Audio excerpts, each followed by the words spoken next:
Africa Content TV.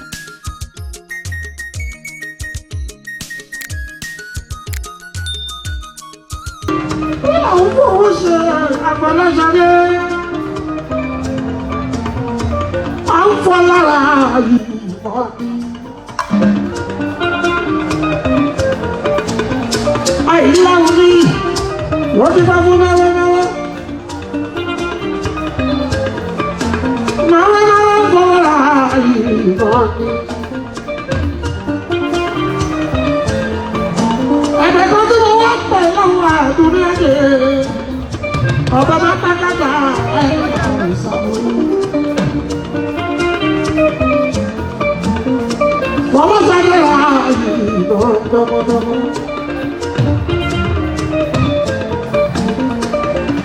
Àyà ti pé ká àdúrà dé. Bábí kọ́ mọ̀ sọ ìyẹ̀wù.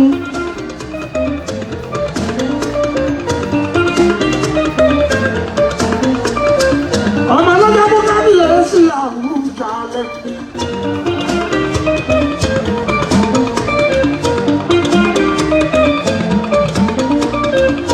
Adúrí, mọ́tà kàzí ìsúrí Àfọláṣadé. Aláàjù wọn ni àṣìṣe.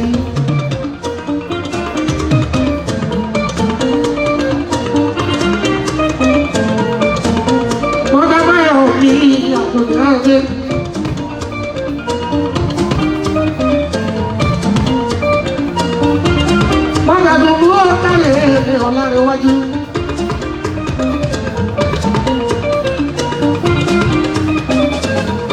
Mọ́tà tẹ̀ ní ọ̀la o. Fọláṣadé mi ọmọ mi tẹ̀lé nílé. Àdùnní rí sí kàtúndì.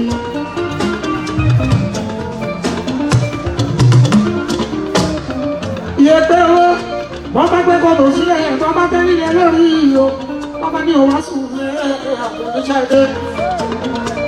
Iná bá bá délẹ̀ ẹyẹ gúrúgú ẹyẹ ìrìnà tó sùn wá sí ìfowópamọ́ wọ́n bá ṣe ìdájọ́ orí ìgbà ilé.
Ìyá ẹgbẹ́ owó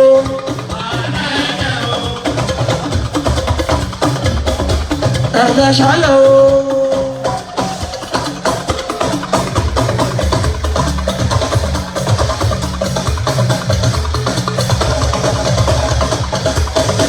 Ìdùnnú ṣáyẹ̀ bísíkì àtúwọ̀ lórí. Orí ẹgbẹ́ owó electric ó ṣíwájú owó ẹgbẹ́ máyẹ gbogbo lọ́gbà ẹ̀fà tó dúdú ìgbàgbẹ́ owó ṣe ó fi ṣe èèyàn lẹ́yọ̀ ní ìyá ẹgbẹ́ owó èèyàn pàtàkì ní àwọn èèyàn lẹ́yọ̀ ní bàbá ẹgbẹ́ owó lójoojúmọ́ ẹ bá ń pè pa èrò lọ́bùlọ́bù ni ó máa ń jẹ́ gbogbo wa. ṣáyé o mísìkì àtúwádùn mi.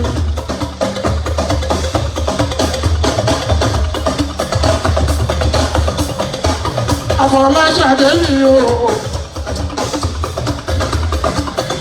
ọmọ àbájá ṣọ́sáyà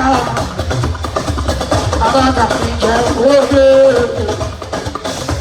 àbúrò báṣọ̀lá mi o ṣọlá ọmọ àràdà o.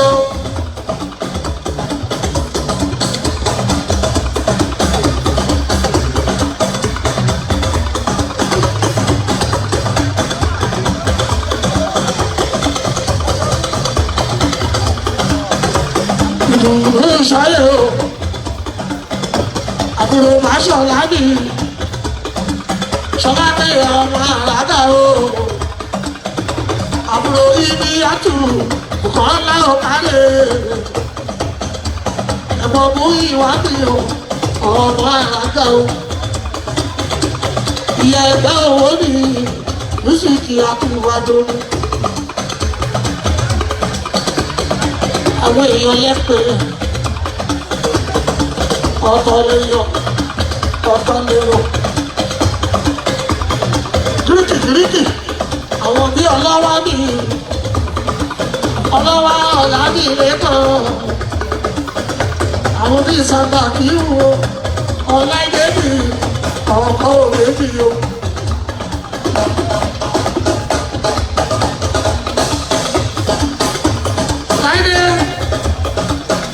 Ìyá ọmọ ábí màmá ẹlẹ́yin tó àníní ó ṣúwọ́jù mo bàbá ti gbẹ́rù nílẹ̀ fẹ́ẹ́ lẹ́ka ó ṣúwọ́jù mo lè mẹ́tì ẹ̀.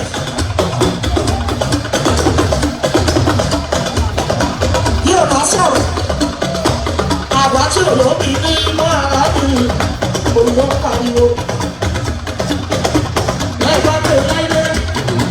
Ẹ̀yẹ́ lásán ó ti bẹ̀rù nílẹ̀ o. Yóò bá ọwọ́ bá kó àkókò sọ́ọ̀rọ̀ àti ìwọ̀sí ni wọ́n máa bẹ̀ trust jẹ́ ọ̀dọ̀dọ̀ yìí. Ó ṣọ́ọ̀dì mo fọlọ́run kúrò àrà. Mo fọlọ́run kúrò àrà. Ọmọ ẹ̀ kì í ṣe wọn kábọ̀. Sábà kì í wo ọmọ ábí màmá.